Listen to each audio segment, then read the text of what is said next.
Karena saya terima kasih Rokib, saya Pradana Boy dari Lamongan. Berbicara tentang Islam dan sekularisasi atau sekularisme tadi kadung nyampe.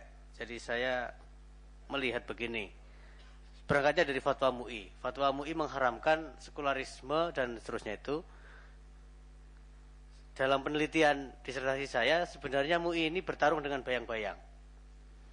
Karena yang kita saksikan di Indonesia sekarang ini alih-alih sekularisasi tetapi islamisasi yang semarak gitu. Misalnya syariahisasi di mana-mana. Saya sering menceritakan pengalaman saya ketika datang ke MUI.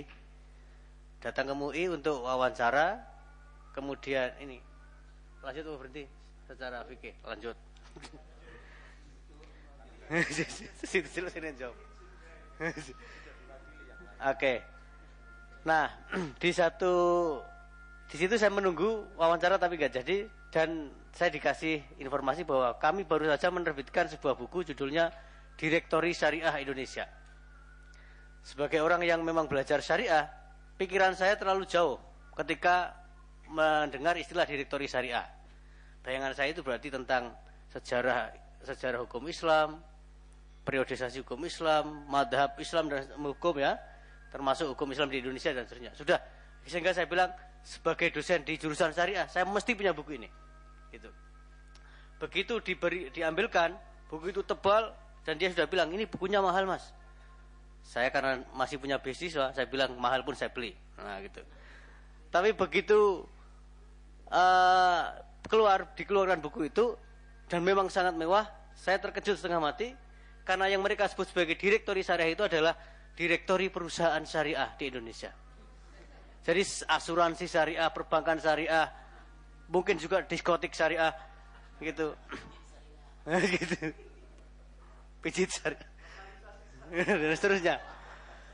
Artinya begini, ini ada di satu, saya membacanya satu itu ada proses simplifikasi makna syariah. Yang kedua itu menunjukkan itu tadi islamisasi yang marak, gitu ya. Sehingga saya melihat fatwamu itu ditujukan kepada siapa? Sekularisasi juga sudah bangkrut di Indonesia karena islamisasi yang marak. Belum lagi kita bicara tentang, saya ngobrol dengan beberapa teman perempuan karena saya khawatir salah. Istilah hijab itu terjadi kapan? Di Indonesia untuk menyebut jilbab. Dan menjelang Ramadan orang mau iklan sampo aja pakai pintu masuknya hijab itu. Yang itu secara hukum Islam juga mungkin nggak benar ya, istilah Islam lah. Hijab itu kan ya berarti ini hijab. Kok tiba-tiba tabir? Lalu saya sering cerita ke santri-santri saya itu, saya memahami istilah hijab itu kan ketika belajar ulumul Quran. Ketika bagaimana wahyu diturunkan, salah satunya adalah as-saut ma waru al-hijab. Nah, suara yang ada di balik tabir. Nah kok sekarang hijab itu menjadi simplifikasi menjadi jilbab. Tetapi di luar soal itu, ini menurut saya bukti bahwa yang kita saksikan itu islamisasi, bukan sekularisasi. Nah, yang kedua secara teori, saya membaca beberapa teori sekularisasi dan di situ ada pernyataan bahkan sejak tahun 90-an, 60-an bahkan, pernyataan dari beberapa sosiolog terkemuka, misalnya Peter Berger. Dia menyebut ternyata apa yang dibicarakan oleh para sosiolog ketika negara itu tadi semakin demokratis, semakin terbuka, kemudian maju lalu menjadi sekuler, itu ternyata tidak terjadi. Ternyata kami para sosiolog yang meyakini sekularisasi itu sekarang harus mengatakan teori kami salah. Nah Pak Zimam ternyata suka sekali kutipan itu. Sehingga hafal betul Pak Zimam bahwa kami sosiolog boleh salah, tapi teolog tidak boleh salah. Itu kata Berger. Nah, guru itu.